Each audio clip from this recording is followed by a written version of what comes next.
నీకు నువ్వు రిస్ట్రిక్టెడ్ అయ్యిండు నీ అపార్ట్మెంట్లో ఉంటే ఎవరేం చేయలేం. ఎవడేం చేయలేడు. But if you are social you can, it's doesn't matter apartment అయినా విల్లా అయినా ఆల్మోస్ట్ సేమ్ ఉంటుంది. ఎమ్యూనిటీస్ విషయం ఎట్లుంటుంది సార్? స్విమ్మింగ్ పూల్ కానీ క్లబ్ హౌస్ కానీ ఇప్పుడు వచ్చే ప్రాజెక్ట్, పాత ప్రాజెక్ట్స్ లో ఇన్ని ఫెసిలిటీస్ లేవు కానీ లేటెస్ట్ గా వచ్చే ప్రాజెక్ట్ లో ఇలాంటి ఫెసిలిటీస్ లేకపోతే యూజర్సే కొనట్లేదు.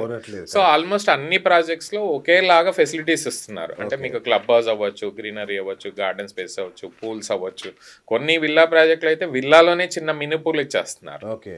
ఈవెన్ అవుట్స్కట్స్ లో జరిగేవి మీ మినీ విల్లాస్ అన్నారు కదా, దానిలో కూడా చిన్న విల్లా కూడా ఇస్తారు, చిన్న పూల్ కూడా ఇస్తున్నారు కొన్ని ప్రాజెక్ట్స్ లో. అట్లాంటి ఫెసిలిటీస్ ఉన్నాయి. విల్లాస్ కి అపార్ట్మెంట్స్ కి పెద్ద కమ్యూనిటీ లెవెల్లో, అమ్యూనిటీస్ లెవెల్లో పెద్ద డిఫరెన్స్ ఉండదు. ఓకే. విల్లాస్ వర్టికల్ గా ఉంటుంది, ఇది హారిజాంటల్ గా ఉంటుంది అంతే. More greenery. మరి సెక్యూరిటీ విషయంలో? సెక్యూరిటీ పరంగా కూడా గేటెడ్ కమ్యూనిటీలో సెక్యూరిటీ ఉంటుంది, అంతా థర్డ్ పార్టీకి ఇచ్చేస్తున్నారు security. Apartment is more secured ఆబ్వియస్గా, ఎందుకంటే ఇట్స్ వర్టికల్ కదా. Apartment is more secured. విల్లాలో there are chances that people might barge in inside. But ఇప్పుడు కాకపోతే జాగ్రత్తలు, ఎవరి జాగ్రత్తలు వాళ్ళు తీసుకుంటున్నారు. ఆయన ఆబ్వియస్లీ ఇప్పుడు ఎవరు కూడా మన వాళ్ళు క్యాష్లు ఇవన్నీ ఉంచుకోవట్లేదు కదా, ఆల్మోస్ట్ జీరో అవుతుంది. ఇంకా మూవింగ్ ఫార్వర్డ్ 4-5 yearsలో మనకు అసలు రెగ్యులర్ మనీ అంటూ ఉండదు. ఈవెన్ బంగారం గింగారం కూడా ఇంతకు ముందు లాగా ఎవరు కొని దాచుకునే పరిస్థితి కూడా లేదు, బ్యాంక్ లాకర్స్ లో పెట్టేసుకున్నారు. So I don't think even మీకు హైదరాబాద్ ఈజ్ సేఫ్. ఎట్లా అంటే మీకు తెలుసు కదా ఎన్ని సీసీ కెమెరాస్ ఉన్నాయో. ఇండియాలో ఉండే మొత్తం సీసీ కెమెరాల్లో 60% of the CC cameras only హైదరాబాద్లో ఉన్నాయి. మీకు ఈ స్టాటిస్టిక్స్ తెలుసో తెలియదు. 60% ఆఫ్ ఎంటైర్ ఇండియాలో operational CC cameras are in Hyderabad.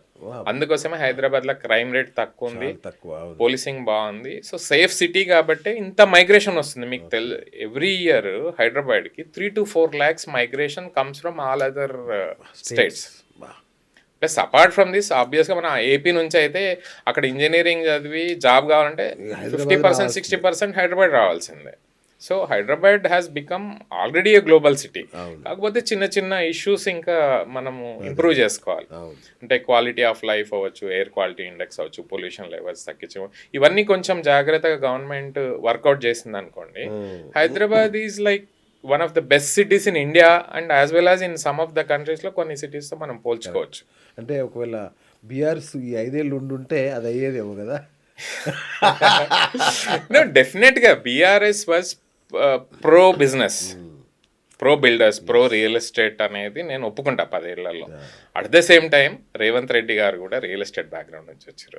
ఆయనకున్న ఐడియాస్ ఉంటాయి కదా, ఇద్దరు సేమ్ చేయాలని లేదు కదా. దీని మీద కామెంట్ చేయండి. సో రేవంత్ రెడ్డి గారు కోర్ రియల్ ఎస్టేట్ బిజినెస్ నుంచి వచ్చారు. తను ఆల్రెడీ అన్ని క్రెడాయి షోలో కానీ ఎక్కడ రియల్ ఎస్టేట్ రిలేటెడ్ స్పీచ్ ఇచ్చినా తను ఒకటే చెప్తారు, నేను రియల్ ఎస్టేట్ బ్యాక్గ్రౌండ్ నుంచి వచ్చాను, నా రియల్ ఎస్టేట్ నేను చంపుకోను కదా, నాకు ఉన్న ఐడియాస్ నేను ఇంప్లిమెంట్ చేస్తాను, నేను చేసే ప్రాజెక్ట్స్ అన్ని పెద్దవి, అవన్నీ చేస్తే లాంగ్ టర్మ్లో హైదరాబాద్ బాగుంటుందని తను చెప్తూ వస్తున్నారు. ఇంప్లిమెంటేషన్ ఎంతవరకు అవుతుంది అనేది తెలియదు కానీ the way the projects are being implemented, especially Musi rejuvenation, తర్వాత regional ring road, regional road, ఈ ఫ్యూచర్ సిటీ, ఇవన్నీ కూడా యూనో డెఫినెట్గా లాంగ్ టర్మ్లో ఇట్ విల్ వర్కౌట్. ఆయన ఉన్నప్పుడు అయితే ఆ తర్వాత అయితే అనేది అయ్యే పనా సార్? మూసీ రిజర్వేషన్ అనేది అయ్యే పనా? తలుచుకుంటే అవుతుంది. సబర్మతి అయ్యింది కదా, గుజరాత్లో సబర్మతి అనేది మూసీ రివర్ ఫ్రంట్, మీరు యూట్యూబ్లో వెళ్ళి సబర్మతి రివర్ ఫ్రంట్ అనేది చూడండి, బిఫోర్ ఆఫ్టర్ చూడండి. ఒక గుజరాత్లో అయ్యింది, మన హైదరాబాద్లో ఎందుకు జరగదు? గుజరాత్లో అవుతుంది సార్, అక్కడ కాదు, హైదరాబాద్లో. అట్లేం లేదండి, తలుచుకుంటే జనాలు తలుచుకుంటే, పీపుల్ తలుచుకుంటే, forget about government. When people of the state, people of the country రెస్పాన్సిబుల్గా ఉండి if they want to do it డెఫినెట్గా జరుగుతుంది. మనం గట్టిగా తలుచుకోవాలి అంతే. ఇప్పుడు మనం సిటీ క్లీన్గా ఉండాలని మనమంతా 4 కోట్ల, మన హైదరాబాద్లో 2 కోట్ల మంది ఉంటారు అందరు కలిసి, అవుట్స్కట్స్ అంతా, మనం అంతా తలుచుకుంటే డెఫినెట్గా will make the city clean. అట్లాగనే మూసీ మనకు రిజ్యునేషన్ కావాలి, this is the necessity of this city moving forward for our generations అంటే డెఫినెట్గా గవర్నమెంట్ నుంచి అవుతుంది, జనాల నుంచి కూడా ఉండాలి. ఇప్పుడు అనేది గవర్నమెంట్ ఈజ్ మనమే, గవర్నమెంట్ అనేది సెపరేట్ కాదు కదా, మనమే ఎన్నుకున్న వాళ్ళం. మనం గట్టిగా తలుచుకుంటే డెఫినెట్గా అవుతుంది. అంతవరకు నాకు కాన్ఫిడెన్స్ ఉంది.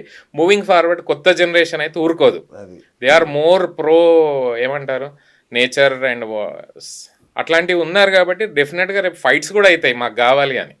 ఈ రోజు కాకుండా 5 ఏళ్లకో 10 ఏళ్ళకో. అంటే ఒక్కోసారి నిన్న వచ్చిన వరదలు చూస్తే జనాలు కొట్టుకుపోయారు అసలు. ఇంత మోకాళ్ళతో నీళ్లు, ఇంటికి వెళ్ళడానికి 5-6 గంటలు పట్టింది ఆ వరదల నుంచి. అలాంటి చూసినప్పుడు హైడ్రా ఎఫెక్ట్గా పనిచేస్తే బాగుండేమో అనిపిస్తుంది నిజంగా, సీరియస్. ఇప్పుడు మీరు అన్నారు కదా లేక్స్ కొన్ని రిజ్యువినేట్ అవుతున్నాయి. లేక్స్ రిజ్యువినేట్ అయినప్పుడు మూసి ఎందుకు అవ్వద్దు? ఇప్పుడు మొన్న చేవెళ్ళ వికారాబాద్ చేవెళ్ళ రోడ్డు 6 lanes చేస్తున్నప్పుడు పెద్ద పెద్ద చెట్లు ఉన్నాయి, కొట్టనీయలేదు. హైవే ఇస్తా అంటే ఇప్పుడు మొన్న కోర్టుకి వెళ్తే కోర్టు ఏమన్నది ఆ చెట్లు కొట్టకుండా పక్క నుంచి వేసుకోండి రోడ్ అని చెప్పింది. జనాలు తలుచుకుంటే అయింది కదా. సో మూసీ రిజ్యువనేట్ కూడా గవర్నమెంట్ చేయకుండా జనాలు ఒక రోజు గట్టిగా కోరుకుంటే అది అవుతుంది. కోరుకోవాలి.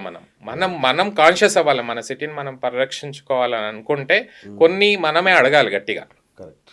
మినీ విల్లాలు కొనేటప్పుడు లీగల్గా చెక్ చేసుకోవాల్సిన డాక్యుమెంట్లు ఏముంది? మినీ విల్లాలైనా అపార్ట్మెంట్స్ అయినా ప్లాటింగ్ వెంచర్ అయినా ఒకటే అండి రూల్. డ్యూ డెలిజెన్స్ ప్రాపర్గా చేసుకోవాలి. ఆ డ్యూ డెలిజెన్స్లో డాక్యుమెంట్ చెక్ ఎట్లా ఉంటుందంటే ఆ ల్యాండ్ ఎవరిది, ఆ ల్యాండ్ మూలాలు ఎక్కడి నుంచి వచ్చినాయి, వీళ్ళు ల్యాండ్ ఎలా తీసుకున్నారు, డెవలప్మెంట్ తీసుకున్నారా, పర్చేజ్ చేశారా, అక్కడ నుంచి పర్మిషన్స్ అప్లై చేశారా, పర్మిషన్స్ ప్రొసీజర్ అంతా ఫాలో అయ్యారా, హెచ్ఎండిఏ పర్మిషన్ వచ్చిందా, హెచ్ఎండిఏ పర్మిషన్ వచ్చిన తర్వాత రెరా పర్మిషన్ వచ్చిందా, రెరా పర్మిషన్ తర్వాత కడుతున్నారా, ఆన్ టైం కడుతున్నారా అనేది ఇవన్నీ మనం క్రాస్ చెక్ చేసుకోవాలి. లక్కీగా రెరా వచ్చిన తర్వాత ఈ డేటా అంతా పబ్లిక్లో కనిపిస్తుంది. మీరు రెరా వెబ్సైట్లో వెళ్ళి ఆ పర్టికులర్ ప్రాజెక్ట్ ఎంటర్ చేస్తే రెరాలో ఇన్ఫర్మేషన్ వస్తుంది. అందులో కూడా ఆ ప్రాజెక్ట్ సంబంధించిన ప్రతి డాక్యుమెంట్ బిల్డర్ అప్లోడ్ చేయాల్సిందే. థ్యాంక్స్ టు రెరా డెఫినెట్గా రెరా వచ్చిన తర్వాత ట్రాన్స్పరెన్సీ అనేది పెరిగింది. సో అవన్నీ చెక్ చేసుకోవడానికి పబ్లిక్ డాక్యుమెంటేషన్ ఉంది. సెకండ్ ఏంటంటే మీరు చేయలేదనుకోండి, ఆటోమేటిక్గా 10 మందిని అడిగితే ఆబ్వియస్గా ఇన్ఫర్మేషన్ ఇచ్చేవాళ్ళు ఉన్నారు. అలాగే agents, professional real estate companies కూడా వచ్చినాయి. మీరు వాళ్ళని అప్రోచ్ అయితే డెఫినెట్గా వాళ్ళు వెరిఫై చేసుకొని మీకు చెప్తారు. అలాగే లీగల్ ఎక్స్పర్ట్స్ కూడా గ్రో అయినారు. 10 ఏళ్ల కిందట లీగల్ ఎక్స్పర్ట్ ఎవ్వరు లేరు. ఇప్పుడు హైదరాబాద్లో గూగుల్ సెర్చ్ చేస్తే లీగల్ ఎక్స్పర్ట్ ప్రాపర్టీ లాయర్స్ అంటే 50 మంది లాయర్స్ కనిపిస్తున్నారు. వాళ్ళకి 5,000 10,000 ఇస్తే మినిమల్ ప్రైస్లో వాళ్ళు వెరిఫై చేసుకొని ఇవన్నీ ఉన్నాయా లేదా అనే చెక్ చెక్ చేసి ఇస్తారు. సో మీరు 2 కోట్ల ప్రాపర్టీ ఉన్నప్పుడు 10,000 5,000 అమౌంట్ కట్టి చెక్ చేయడం దాని కాదు. మీకై మీరు ఓన్గా కూడా చేసుకోవచ్చు. కొంచెం మీకు టెక్నాలజీ ఐడియా అంటే ప్రొఫెషనల్స్ చేయించుకోవడం బెటర్ కదా. సో అదే అండి విల్లాస్, అపార్ట్మెంట్స్. సో ఆబ్వియస్గా మీరు బ్యాంకుకి వెళ్ళారనుకోండి, బ్యాంకు కూడా ఈ డాక్యుమెంట్స్ వెరిఫై చేస్తుంది. అవి వెరిఫై చేయకుండా వాళ్ళు లోన్స్ ఇస్తలేరు. ఆర్బీఐ కూడా ఇప్పుడు స్ట్రిక్ట్ అయిపోయింది. ఇప్పుడు మీరు ముందున్నంత ఫాస్ట్గా లోన్స్ ప్రాసెస్ అవ్వట్లేదు. కంపల్సరీ బ్యాంక్ వాళ్ళు కూడా పర్ఫెక్ట్గా చెక్ చేసుకొని ఈ డాక్యుమెంట్స్ అన్ని కరెక్ట్ ఉంటేనే లోన్స్ ఇస్తున్నారు. So in way to check is go for loan. మీకు ఓన్ ఫండ్స్ ఉంటే మీరు కొంచెం జాగ్రత్తగా పేపర్ వర్క్ అంతా చూసుకోవాలి.